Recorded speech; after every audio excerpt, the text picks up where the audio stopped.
বহু লোকেই না হাইপোথাইরয়েডিজমে ভোগে। তার মানে থাইরয়েড হরমোন আমাদের এখানে থাকে থাইরয়েড গ্ল্যান্ড, সেখান থেকে ঠিকমতো বেরোতে পারে না, বা থাইরয়েড অ্যান্টিবডি থাকে, সেটা পরের ব্যাপার। যে কোনো কারণে তাদের টিএসএইচ বেশি থাকে এবং থাইরয়েড হরমোন সাপ্লিমেন্টেশন ডাক্তারের পরামর্শ অনুযায়ী খেতে হয়। কিন্তু তাদের না কতগুলো মিথ আছে। নাম্বার 1 মিথ, ডাক্তারবাবু আমি থাইরয়েডের সমস্যায় ভুগি, আমি কি ব্লাড ডোনেট করতে পারবো?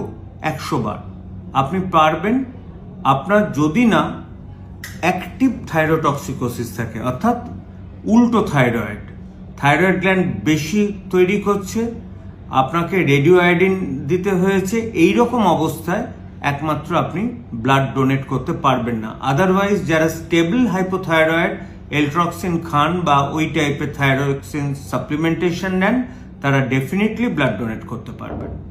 নাম্বার 2, ডাক্তারবাবু আমি না আগে রোগা ছিলাম, এই থাইরয়েডের ওষুধ খাওয়ার পর মোটা হয়ে গেলাম। এটা যে কত বড় নিজেকে ভুল বোঝানো, পেশেন্টরা বোধহয় নিজেরাই বুঝতে পারবেন। থাইরয়েডের জন্য কেউ মোটা হয় না। থাইরয়েডের সাপ্লিমেন্টেশন, যেটুকু আপনার থাইরয়েড গ্ল্যান্ড থেকে এলট্রক্সিন বা থাইরক্সিন তৈরি হচ্ছে কম, সেটুকু আপনাকে বাইরে থেকে সাপ্লিমেন্টেশন দেওয়া হয়। এতে রোগা মোটা হওয়ার কোনো সম্পর্ক নেই। Number 3, diet. থাইরয়েড হয়েছে, ডাক্তারবাবু আমার তো বাঁধাকপি খাওয়া বারণ, আমার এটা খাওয়া বারণ, সবজি খাওয়া বারণ। একদম ভুল ধারণা।